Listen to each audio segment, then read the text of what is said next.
என் அன்பு குழந்தையே, ஏன் இத்தனை மனக்கலக்கம்? எதற்காக இந்த தவிப்பு? உன்னை சுற்றியிருப்பவர்கள் உன்னை புரிந்து கொள்ளவில்லை என்றோ, உன் உழைப்புக்கு பலன் கிடைக்கவில்லை என்றோ வருந்துகிறாயா? உனக்கு ஏற்பட்ட இழப்புகளையும் நீ சிந்திய ரகசிய கண்ணீரையும் நான் பார்த்து கொண்டுதான் இருந்தேன். நீ ஐயப்பா கஷ்டமாயிருக்கு என்று சொல்லும் முன்பே உன் இதயத்தின் பாரத்தை நான் உணர்ந்து விட்டேன். நீ தனியாள் அல்ல, உன் ஒவ்வொரு மூச்சிலும் உன் நிழலாக நான் இருக்கிறேன்.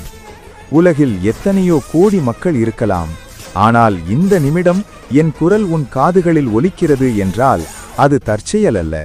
அதேபோல் நான் நினைத்தால் மட்டுமே நீ என் சன்னதிக்கு வர முடியும். எத்தனையோ தடைகள் உன்னை தடுத்திருக்கலாம், உன் சூழ்நிலை உன்னை மலைக்கு வரவிடாமல் செய்திருக்கலாம். ஆனால் நான் உன்னை தேர்ந்தெடுத்து விட்டேன்.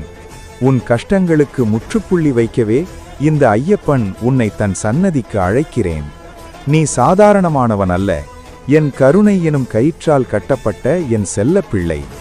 பொருளாதார நெருக்கடியா, தீராத உடல் உபாதையா, அல்லது உன் அன்புக்குரியவர்களின் பிரிவா? எதுவாக இருந்தாலும் என் வாதத்தில் இறக்கி வை. எல்லா வழிகளும் அடைபட்டு விட்டன, இனி என் வாழ்வில் ஒளியே இல்லை என்று நம்பிக்கை இழந்து நிற்கும் அந்த இடத்தில்தான் உனக்கான ஒரு புதிய வாசலை நான் திறந்து வைக்கிறேன்.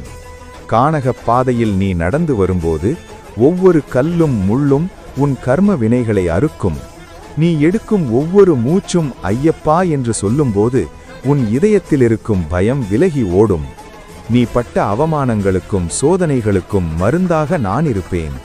உனக்கு நான் இருக்கிறேன். உன் கஷ்டங்களை நான் சுமப்பேன். இனி உன் கவலைகளை பற்றி சிந்திக்காதே. மாலை அணிந்து நீ விரதமிருக்கும் அந்த புனிதமான நாட்களில் உன்னை சுற்றியிருக்கும் தீமைகளிடமிருந்து உன்னை காக்கும் கவசமாக நானே இருப்பேன். என் சன்னதிக்கு நீ வந்து சேர்ந்த பிறகு உன் முகம் மலர்வதைக் காண்பாய். அங்கிருந்து நீ திரும்பும்போது கஷ்டங்களை சுமந்து செல்ல மாட்டாய். என் பேரருளையும் நிம்மதியையும் மட்டுமே சுமந்து செல்வாய். உனக்கு நல்லதே நடக்கும். நான் உனக்கு நல்லதையே செய்வேன். நம்பிக்கையோடு இரு, கலங்காதே, நான் இருக்கிறேன்.